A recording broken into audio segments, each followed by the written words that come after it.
Bonjour. Le document que vous allez voir n'est ni un résumé d'une thèse scientifique ni un rapport d'une quelconque institution. Ce n'est qu'une histoire animée, un apport de connaissances pour tous ceux qui s'intéressent ou qui présentent les premiers symptômes du virus de la montagne. Bienvenue.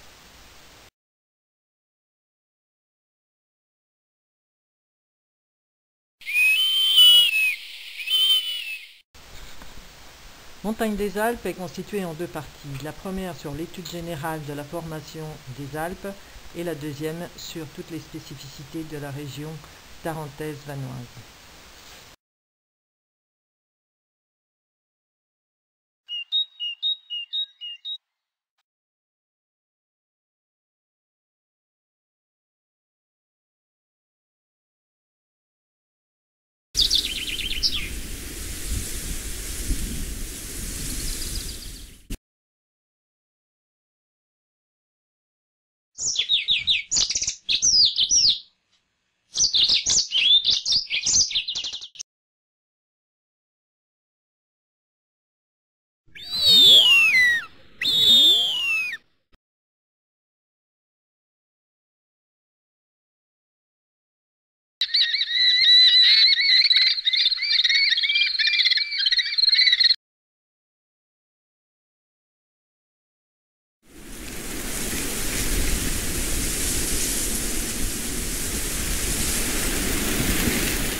Nous avons vu à travers ces images que les montagnes avaient différentes formes, en pic, en escalier, en courbe.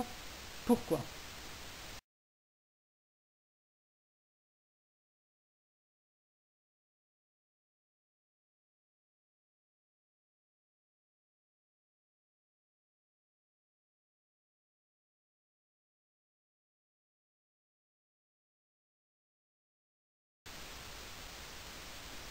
Nous avons des roches différentes comme les roches magmatiques plutoniques, le granit pour les montagnes en pic, des roches sédimentaires comme le calcaire, les grès pour les montagnes en escalier, et puis les roches métamorphiques comme la mécaschiste, le gneiss pour les montagnes en courbe.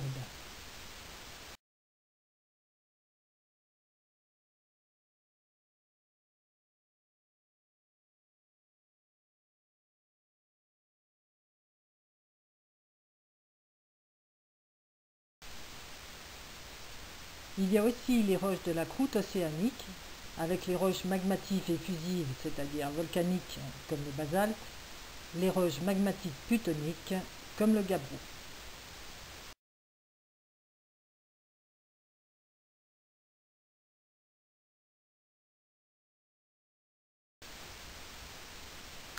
Pour comprendre ces différentes formes et ces différentes roches, nous devons remonter l'histoire géologique de la Terre.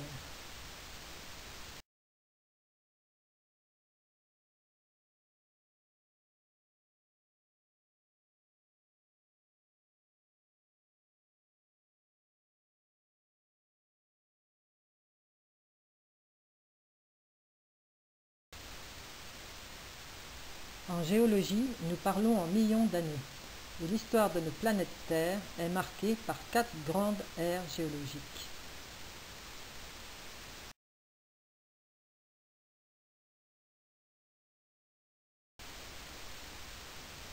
Ces changements d'ère géologique sont dus en partie au phénomène de la tectonique des plaques, confirmant la théorie de la dérive des continents, concept d'Alfred Wegener, un climatologue allemand du début du XXe siècle.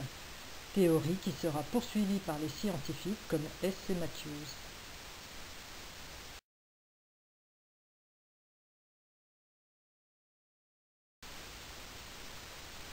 La Mésogée du Triassique d'il y a 250 millions d'années est devenue l'océan Atlantique que nous connaissons aujourd'hui, et les 5 continents flottent sur cette énorme masse d'eau que forment les océans, d'où la théorie de la dérive des continents.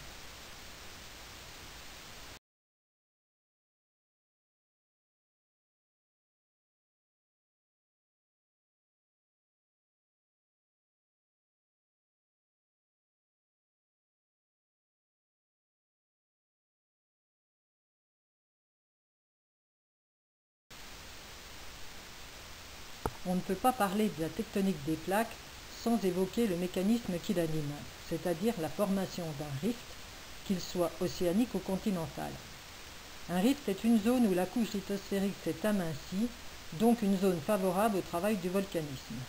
Par exemple, le rift de l'Atlantique est la dorsale océanique, le rift du Rhône, le rift d'une vallée. En fait, un rift, c'est une faille.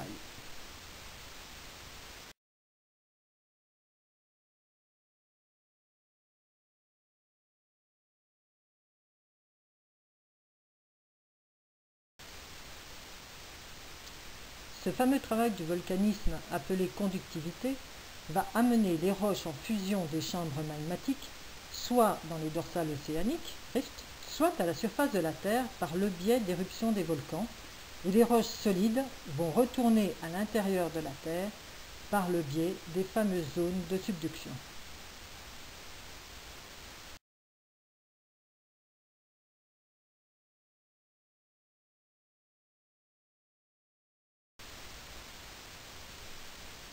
Pour illustrer ce mécanisme, nous avons par exemple en schéma 1 l'ouverture d'un rift océanique qui va provoquer le déplacement d'une plaque continentale elle-même entraînée par une subduction océanique, favorisant donc la collision de deux plaques continentales et entraînant la formation de montagnes par plissement en schéma 4. Nous parlerons d'obduction continentale quand effectivement c'est un océan, une croûte océanique qui va surmonter une plaque continentale. Nous avons donc les couples fermeture, subduction, collision et ouverture, rift océan, ensemble en mouvement, tout simplement parce que la planète Terre ne peut pas s'agrandir et cela traduit le phénomène de la tectonique des plaques.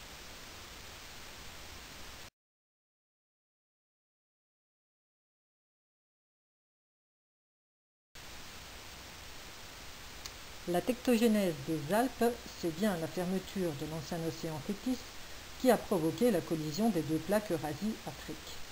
Cela a duré 63 millions d'années, au cours desquels différents mouvements tectoniques d'orientation sud-est-nord-ouest ont bouleversé complètement le paysage pour donner naissance aux montagnes des Alpes.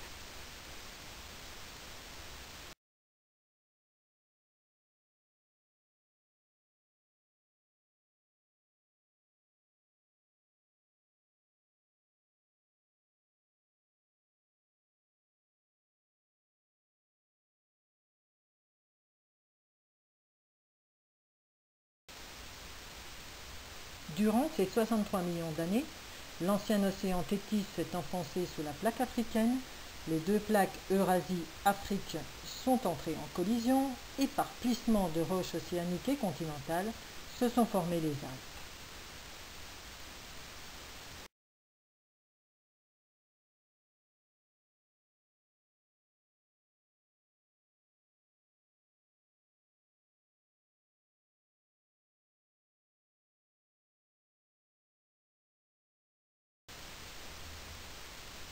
Ont été créés alors et à des dates différentes.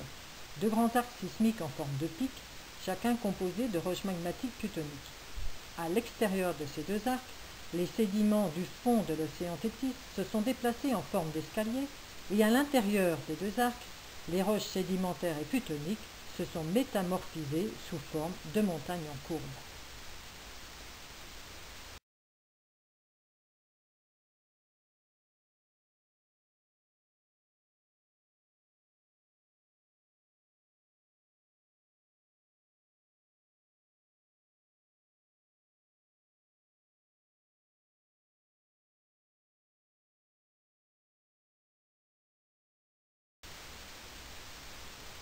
Ce schéma nous montre bien les parties externes des Alpes à l'ouest, dites les Préalpes et le Dauphiné en France, et les Alpes austro-alpines à l'est en Italie.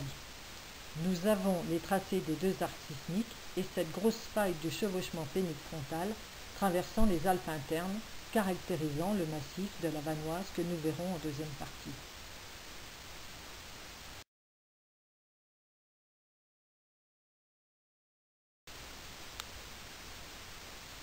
Nous avons vu dans les schémas précédents que les Alpes étaient constituées par les deux arcs sismiques formés de roches magmatiques plutoniques, donc des roches venant des zones les plus profondes de la Terre, vu la sismicité qu'il y a eu pour la formation des Alpes.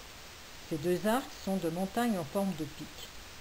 Exemple, photo numéro 1, le granit, roche magmatique plutonique de la croûte continentale, et en photo numéro 2, le gabbro, roche magmatique plutonique de la croûte océanique.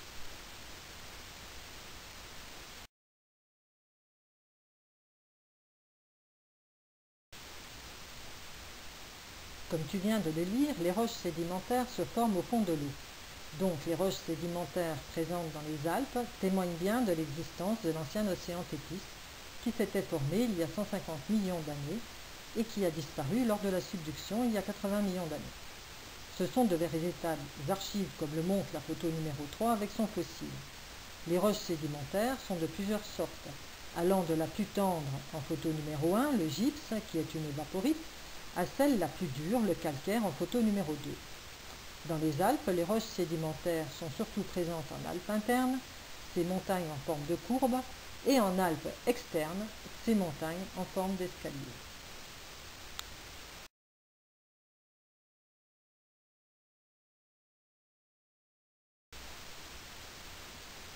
Enfin, nous arrivons aux roches métamorphiques, ces roches à yo-yo, dont les roches mères plutoniques ou sédimentaires ont été compressées, plissées, voire entraînées jusqu'au manteau de la couche lithosphérique lors de la subduction. Ce travail de compression à température élevée a donné naissance à de nouvelles roches. Par exemple, en photo numéro 1, nous avons du gneiss à ruban, le gneiss étant la roche métamorphique du granit. En photo numéro 2, de la mécachiste provenant de roches sédimentaires. Les roches métamorphiques sont surtout présentes en Alpes internes.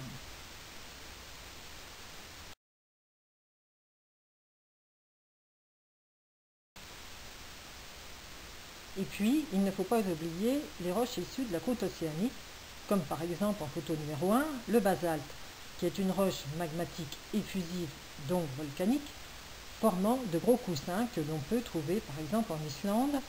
La pierre ponce en photo numéro 2, qui est une roche volcanique à faible densité qui lui permet par ailleurs de flotter à la surface de l'eau. Et puis enfin, la roche magmatique plutonique, le gabbro, en photo numéro 3, issue de la croûte océanique, que l'on peut trouver sur le premier arc sismique dit piémontais.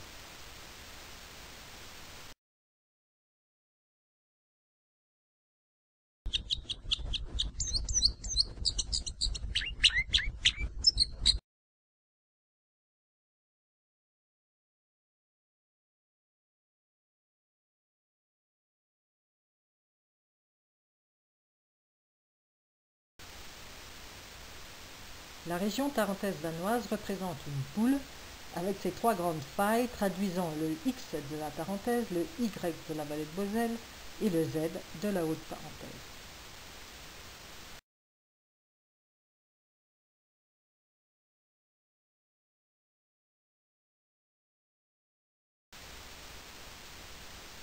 Cette région des Alpes internes est donc encadrée par les deux arcs sismiques et est formée par trois principales failles qui sont la faille de la moyenne tarentaise, le chevauchement pénique-frontal et la cicatrice de Chavière.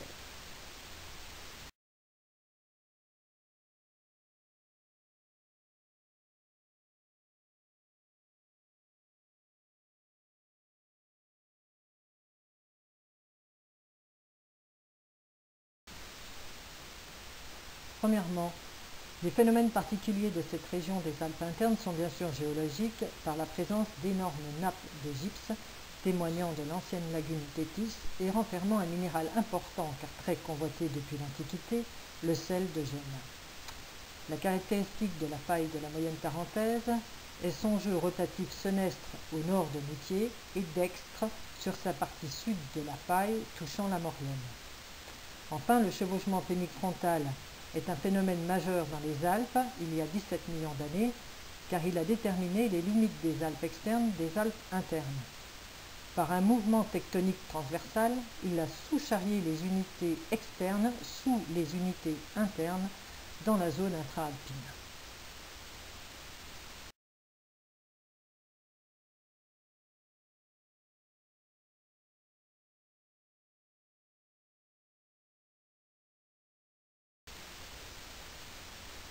Puis, plus récemment, la dernière période de glaciation d'il y a 10 000 ans a sculpté le paysage de nos vallées en forme de V, avec pour chacune d'elles des dénivellations différentes.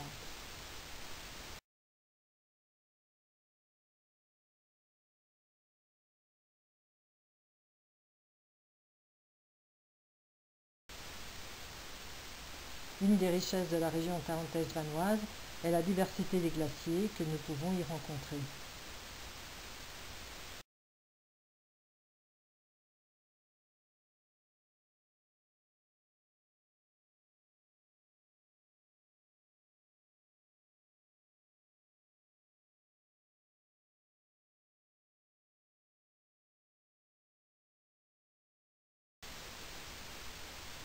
Voilà, le diaporama touche à sa fin avec un petit exercice d'assimilation.